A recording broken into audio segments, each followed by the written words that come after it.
आज जहाँ बैठे हैं जेल में, उन्हीं लोग सरकार चलाएं, उसकी वजह से कार्यकर्ता हताश थे। उसी को किनारे लगा देंगे, निकाल देंगे तो ऑप्शन खुले। हूँ कि हमारी जो सरकार रही, कांग्रेस की अपनी नीतियों से वो भटक के काम की। नमस्कार, आपका स्वागत है। छत्तीसगढ़ में कांग्रेस की हार क्यों हुई है, ये एक बड़ा सवाल था जिसकी पड़ताल की जा रही है। छत्तीसगढ़ के सभी 11 अलग अलग जो लोकसभा सीटें हैं उनमें क्या हालत है। 5 संभाग के सभी विधायकों को, 40 विधायकों को यहाँ बुलाया गया है। साथ ही उनसे पूछा जा रहा है कि आखिरकार क्या वजह थी कि कांग्रेस को ये करारी हार देखने को मिली है। लोकसभा में कांग्रेस का जो परफॉर्मेंस था वो इतना खराब था कि बड़े नेताओं को यहाँ आके उसकी समीक्षा करनी पड़ रही है। आप देखें, पूरे जो है छोटी छोटी झुंड में, मंडली में लोग बैठे हुए हैं।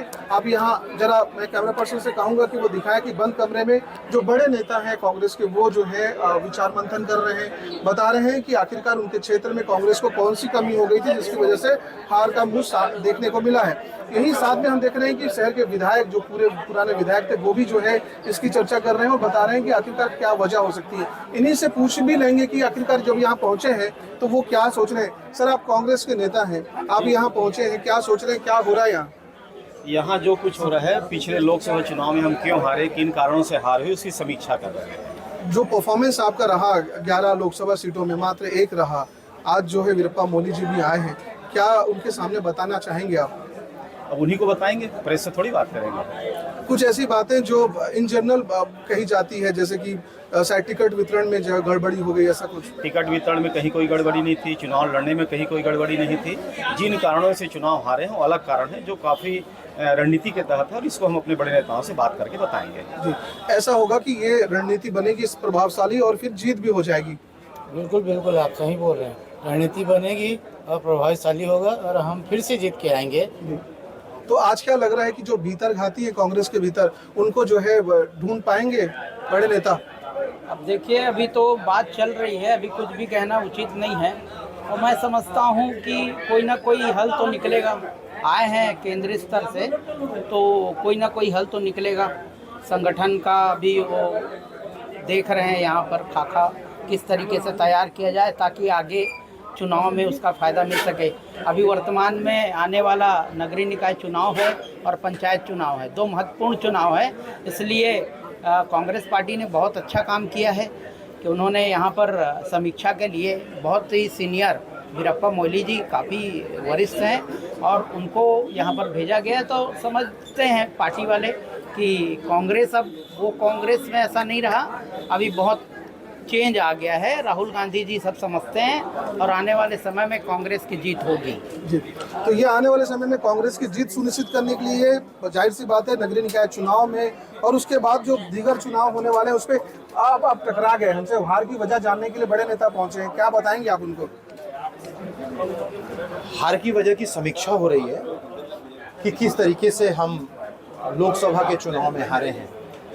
विधानसभा के चुनाव में हमारे परिणाम अच्छे नहीं रहे हैं और विधानसभा में सरकार जो बीजेपी की थी उसका असर आने वाले इस लोकसभा के चुनाव में पड़ा है। लोकसभा में हमारी हार नगर निगम सीमा क्षेत्र में सबसे ज़्यादा हुई है। ग्रामीण अंचल से हम लोग जीते हैं, लगभग 98,000 वोट से हम लोग नगर निगम सीमा में हारे हैं। कुछ भीतर घातियों की बात हो रही थी, आज क्या उनको ढूंढ निकाला जाएगा? अभी परीक्षण और जो प्रत्याशी हैं विधानसभा चुनाव के, लोकसभा के, संगठन के लोग हैं, अपनी अपनी बात कर रहे हैं। और अगर कोई कांग्रेस के खिलाफ काम कर रहा है या किया है तो निश्चित रूप से उसका परिणाम आने वाले कांग्रेस के खिलाफ काम करने वालों को तो आप ऐसे ही पहचानते हैं, आप बताएंगे आज? मैं ऐसा मानता हूं कि लोकसभा चुनाव में कांग्रेस के विरोध में कोई भी कांग्रेस का कार्यकर्ता काम नहीं किया है, क्योंकि इतने बड़े चुनाव में कोई खुला घात, भीतर घात करने वाले हम लोगों को तो नहीं दिखे संगठन के हिसाब से। और ये जो नहीं दिखे यही वजह है क्योंकि हार तो हुई है? नहीं, हार के दूसरे कारण है, उसका विश्लेषण फैक्ट फाइंडिंग कमेटी आई है, इसलिए हम लोगों का उस पर टिप्पणी करना अप्रासंगिक होगा। जहाँ विधानसभा में आप 19,000 वोट से लीड लेते थे, वहीं लोकसभा में जो 19,000 से आपको ड्रॉप मिल रहा है, कई विधानसभा ऐसे। देखिए, लोकसभा चुनाव में राष्ट्रीय मुद्दे होते हैं और हम लोगों को जो महसूस हुआ आंतरिक रूप से, ये मेरे निजी विचार हैं कि राम जन्मभूमि का मुद्दा, ये छत्तीसगढ़ और मध्य प्रदेश राज्य चूंकि एक साथ अलग हुए थे, तो तो ये मुद्दा कहीं ना कहीं लोगों के दिमाग में था। और इन लोगों का जो महतारी वंदन योजना था जिसमें 1000 रुपये दिए, जिसका डर बीजेपी ने पैदा किया चुनाव के दौरान कि अगर ये वोट नहीं मिला बीजेपी को तो ये 1000 रुपये बंद कर दिया जाएगा। तो इस तरह से हो गया। हाँ, इसका असर पड़ा है और ये सारे मुद्दे हैं। ठीक, आप थे जिला अध्यक्ष जिन्होंने बताया कि आखिरकार क्या वजह थी।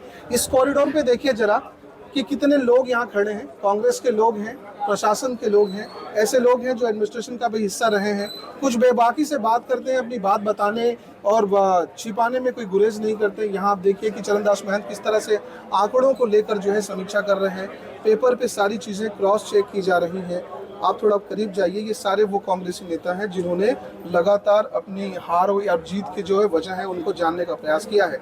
इसके दीगर एक और कमरा है जहां वीरप्पा मोइली जी जो है वो नेताओं के साथ 1-to-1 कर रहे हैं और बात कर रहे हैं, और बात करते वक्त ये पता लगा रहे हैं कि आखिरकार उनके हार की क्या वजह होगी। और जाहिर सी बात है ये अभी हमसे बात नहीं करेंगे। कुछ बेबाक या बहादुर कांग्रेसी भी हैं जिन्होंने समय समय पर कांग्रेस को जो है ताकीद किया हुआ है कि आप अगर इस चीज़ को ठीक ना करें तो ये हार हो जाएगी। उनको सुना नहीं गया। नहीं, आज हमने अपने बंद कमरे में अपने प्रभारी से हमने अपनी बात को रखी है, और जो गलतियां हुई थी कांग्रेस पार्टी में कार्यकर्ताओं की उपेक्षा हुई थी उसको हम लोग बेबाकी से अपनी बात को रखें, लेकिन वो एक बंद कमरे में मीडिया के सामने हम नहीं बता सकते। ये ज़रूर है कि जिन लोग आज जहां बैठे हैं जेल में उन्हीं लोग सरकार चलाएं, उसकी वजह से कार्यकर्ता हताश थे। जी, तो ये जो आपने बड़ी बात कह दी है, एक साथ जो है कई बातों पे सवाल खड़े किए हैं। ये पहले भी आपने कहा है, हमने देखा कि आप बड़े बेबाकी से बात करते हैं बड़े नेताओं के बीच। बिल्कुल, अपनी बात को उसको बहुत बेबाकी से रखना चाहिए। बात करने के लिए आप सक्षम हैं, और इस बात को अगर अपने नेताओं को नहीं बताएंगे तो फिर कैसे पता चलेगा। ऐसा तो नहीं होगा जो ज़्यादा बात करेगा सबसे पहले उसी को किनारे लगा देंगे, निकाल देंगे तो ऑप्शन खुले। यही वो वजह है जिसको कांग्रेस से डरना चाहिए। कांग्रेस अपने कार्यकर्ताओं की जब बात सुनेगी तब तक आगे जाएगा। तो आप देखिए बहादुर कांग्रेसी थे जिन्होंने बेबाकी से बताया है, साथ ही ये भी बताया कि आज जो है वो क्या करने वाले हैं। आप देखिए कि बहुत नमस्कार सर, मैं चाहता हूं कि आज जब वीरप्पा मोइली जी से आपकी मुलाकात हो जाएगी, क्या बताएंगे आप उसको? देखिए, मैं तो रायपुर से हूं और मैं साथ में आया हूं, आप उन्हीं से डायरेक्ट बात करें वीरप्पा मोइली जी से। वो हार के कारणों की समीक्षा करने आए हैं और जो लोग मिल रहे हैं वो अपनी राय देंगे उनके पास में, और वो उस राय को जाकर के हाईकमान के पास रखेंगे। हमने सुना कि कुछ बड़े नेताओं की छत्तीसगढ़ में कुछ बड़े नेता, चाहे पीसीसी अध्यक्ष हो या कोई और, अब उनके साइड लाइन लगने के दिन आ गए। नहीं, ऐसा कुछ भी नहीं है, ये सब कयास लगाए जा रहे हैं, ऐसा कुछ भी नहीं है। ये केवल हार के कारणों की समीक्षा होगी और उसके बाद हम आगे की रणनीति हम लोग किस तरह से बनाएं कि आगे आने वाले जो चुनाव हैं नगर निगम के, नगर पालिका के, जिला पंचायत के, जनपद के, सरपंच के, वो हम लोग जीते, उसकी अगली रणनीति बनाने के लिए ये तैयारी की जा रही है। बिल्कुल, तो आपने सुना कि किस तरह से एक तकरीबन एक रटे रुटाए अंदाज में जो है जवाब मिलती है। माफ कीजिएगा, आपको डिस्टर्ब कर रहे हैं, मेयर साहब भी रुकिएगा। हमने पहले भी एक आपसे पूछा था कि क्या हार की वजह हो सकती है, क्या गलत कैंडिडेट चयन भी ऐसा वजह हो सकता है? क्योंकि पार्टी का निर्णय है और वो हम क्योंकि कार्यकर्ता हैं और कांग्रेस पार्टी का, तो हम पार्टी के निर्णय को स्वीकार करते हैं। पहला चीज़ ये है, हमारे आदरणीय देवेंद्र यादव जी बिलासपुर लोकसभा के प्रत्याशी बने और दुर्ग से आने के कारण जो 8 विधानसभा है, जो लोकसभा है, हर व्यक्ति चाह रहा था कि हमारा प्रत्याशी हमसे मिले। उस समय का भी अभाव था और वो 1-to-1 पूरे विधानसभा में नहीं हो पाया। तो जो लोकल कैंडिडेट थे उनमें से आप भी एक हैं, आपको क्यों मौका नहीं दिया गया? आपने तो अपने क्षेत्र में लंबा समय काम भी किया। ये तो पार्टी का निर्णय है। मैं तो 30 साल से काम कर रहा हूँ, ये शहर पूरा जान रहा है, पूरे संभाग में काम किया हूँ, ना कि सिर्फ बिलासपुर लोकसभा में। जब 19 विधानसभा का ये जिला हुआ करता था उस समय से मैं काम कर रहा हूँ।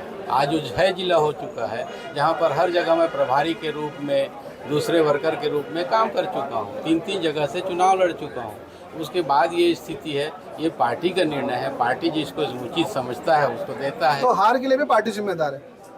ये बात मैं नहीं बोल सकता, क्योंकि जनता का जनादेश हमको स्वीकार्य है। जनता ने जो जनादेश दिया है और उसको हमको स्वीकार करके नए सिरे से फिर से काम करना चाहिए, और जो भूल चूक हुआ है उसको दोबारा रिपीट ना करें, ताकि आने वाले समय में एक अच्छा कांग्रेस पार्टी मजबूत रूप से उभर सके। जी, इसी वक्त हम पीसीसी उपाध्यक्ष भी रहे हैं आप, और कुछ समय तक पार्टी के बाहर रहने का भी आपको अवसर मिला था किसी कारण से।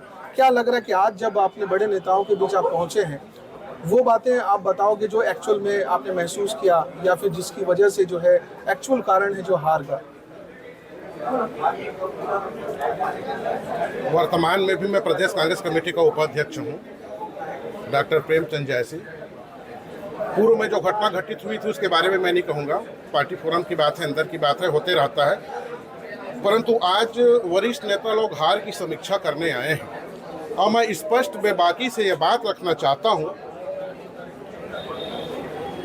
कि 5 साल हमारे प्रदेश में हमारी सरकार कांग्रेस की सरकार रही और मैं स्पष्ट रूप से कहना चाहता हूं कि हमारी जो सरकार रही, कांग्रेस की अपनी नीतियों से वो भटक के काम की, जिसके फलस्वरूप यह हुआ कि विधानसभा चुनाव हम हारे,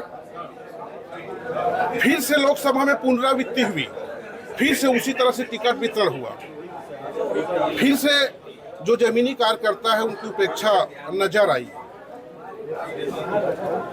जो एक बहुत बड़ा कारण है कि अनुसूचित जाति और जनजाति के इस प्रदेश में अनुसूचित जाति और जनजाति के लोग आहत थे, जिसके कारण मुझे ऐसा लगता है कि हार की एक बहुत बड़ी वजह बनी। इसीलिए जो है अगजनी जैसी घटना हुई, सतनामी समाज ने उग्र आंदोलन की, आग लगा दी सरकारी बिल्डिंग को, दस्तावेज जला दिए। उस संबंध में मैं आपको बताना चाहूँगा कि सतनामी समाज ने आंदोलन में किसी प्रकार की आग नहीं लगाई है। वो एक केडर बेस में जो काम करते हैं, वो एक वर्ग के लोग, एक आर्मी के लोग जिन्होंने इस तरह के घटनाक्रम को अंजाम दिए, इसमें सतनामी समाज को तोड़ना मैं कहता हूँ एक समाज का अपमान है। जी, कई महत्वपूर्ण विषय हैं जिस पर आज चर्चा कर रही हैं। मैं चाहूंगा कैमरा पर्सन से दिखाएं कि ये कॉरिडोर छत्तीसगढ़ भवन का वो कॉरिडोर है जिसमें लगातार कार्यकर्ता, पदाधिकारी और तमाम कांग्रेसी नेता चल फिर रहे हैं। इन कमरों में बड़े नेता जो हैं 1 to 1 करके समीक्षा कर रहे हैं, लेकिन ऐसी समीक्षा साल दर साल कई बार हो चुकी है और परिणाम जो है कांग्रेस के हक में नहीं आते। मसला साफ है कि समीक्षा होती तो जरूर है लेकिन कार्रवाई नहीं होती। आज इसी घड़ी जब हम चर्चा कर रहे हैं, कुछ लोगों ने दबी जुबान में बताया कि हार के लिए जो जिम्मेदार लोग हैं, बड़े नेता, चाहे उसमें पीसीसी अध्यक्ष हो या फिर तमाम बड़े पद के बैठे हुए लोग, उन पर भी जो है कार्रवाई की गाज गिर सकती है। वीरप्पा मोइली जी अपने बेबाक अंदाज के लिए जाने जाते हैं और अपने जो स्पष्टवादिता की वजह से जो है कांग्रेस में उनकी अलग पहचान है। आज इन कमरों में जब वो जो है 1 to 1 कर रहे हैं तो निश्चित तौर पर इस तरह के परिणाम हमको देखने को आने वाले दिनों में मिलेंगे, अन्यथा कांग्रेस उसी ढर्रे पे चलेगी जिसकी वजह से हार का मुंह देखना पड़ता है। कैमरा पर्सन इम्तियाज के साथ मनीष सरन, छत्तीसगढ़ तक, बिलासपुर।